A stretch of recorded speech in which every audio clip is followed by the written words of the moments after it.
You keep calling yourself lazy.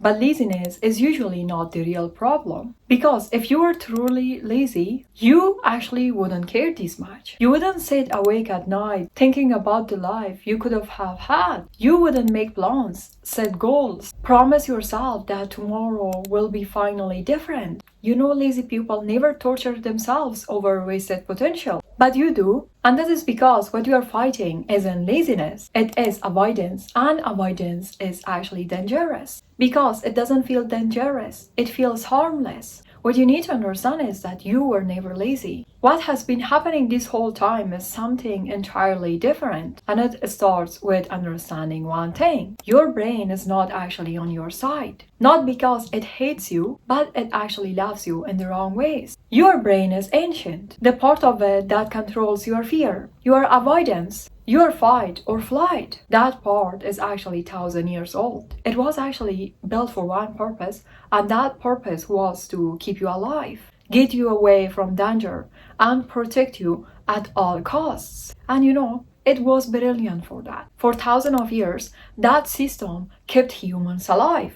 Starvation, danger around the corner. Your brain learned fast that the safest thing you could do was to avoid anything that felt threatening, anything that actually felt uncertain, anything that made your heart beat a little faster, and also your chest a bit tighter. So you ran, avoid, hide, survive. That was actually the program.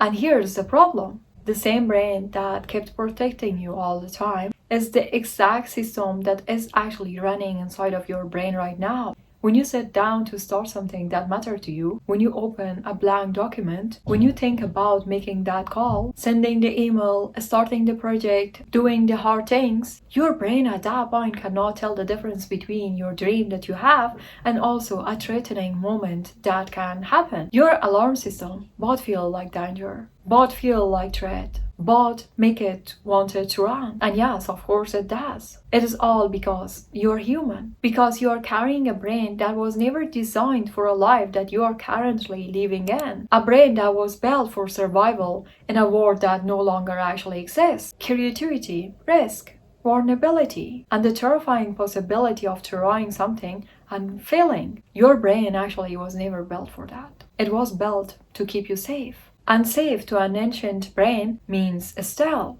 means small, means familiar, means do not try hard things, means do not take risks, means do not do new things, means do not step outside of what you have already known, because what you already know has not killed you yet. It means you have been survived. Your brain knows that this is the same way that you can survive every day. Then why we should change it? We can't survive it like this. Now, let me also show you how exactly this works. Because once you see it, you cannot unsee it. It actually calls that avoidance loop. And that is what is running inside of you right now. Has been running for years probably. And it goes like this. You think about something that is really important, something that really matters, something that risk attached to it. And at that moment, when you think actually about doing it, not just dreaming about it, actually sitting and doing it, at that point, your brain generates a feeling. It could be dread. It could be an anxiety. It could be heavy, suffocating, feeling overwhelmed where the task feels so big and you feel so small that you didn't know from where you should begin. And then as a result, what happens is that you freeze. And you know, your brain hates actually that feeling. So it escapes.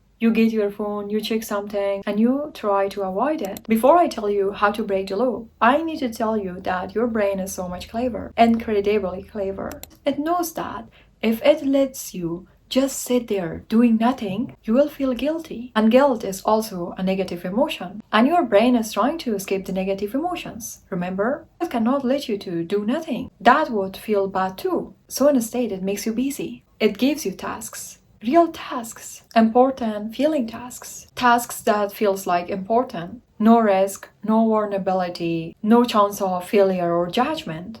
And here is actually the two disguises that actually uses the most. The first one is perfectionism. I know actually what you're thinking. Perfectionism is not a disguise. Perfectionism is caring. Perfectionism is high standards. Perfectionism is wanting to do things well. No, perfectionism is actually fear, wearing a very expensive coat. Because what perfectionism actually does, what research shows over and over again, it stops you from starting. Not from finishing badly, but from starting at all. Because if you never start, you can never fall short. If you never actually put it out there, nobody can actually tell you that it was not good enough. If you keep it perfect in your head, in that beautiful space that the reality never touches it, then it can stay perfect forever. And then you can also stay safe forever. The second disguise is what researchers call productive perfectionism. And this one actually gets everyone. Because you are not sitting on the couch, you are doing something. You are busy, you are moving. So it feels fine, it feels like progress. But let me tell you where actually the problem here comes. And instead of writing that thing, you spend hours trying to make your notes beautiful. And instead of taking action for the things that you want, you read more books. And instead of learning or studying, you watch more videos. You're not doing actually the thing that you need to do. You are doing other things. And that feeling is enough for your brain. That feeling of accomplishment. Small, safe, risk-free. Now I'm going to tell you the solution. What you can do to change it. The solution is this. Just start. That is it. Not to finish it, not to do it well, not to produce something good. Just start.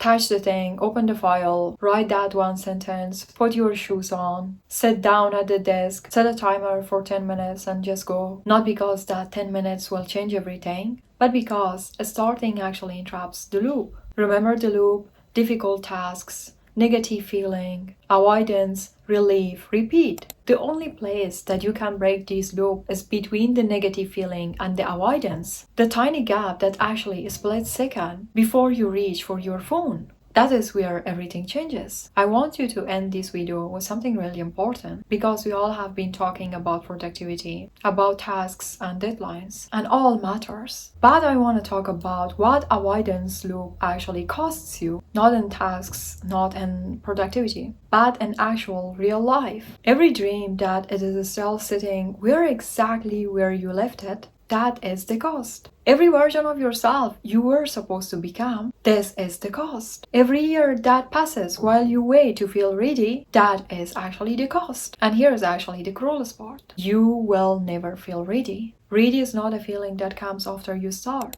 Ready is a feeling that comes before having started. This day and this moment is actually available to you right now, today, with one simple thing. Not a plan, not a motivation speech, not a perfect moment. Just start. Make it small, big. Your brain exaggerates discomfort to keep you safe. But staying where you are is actually what is destroying you. Maybe not in fastest ways, but slowly, comfortably, and also quietly.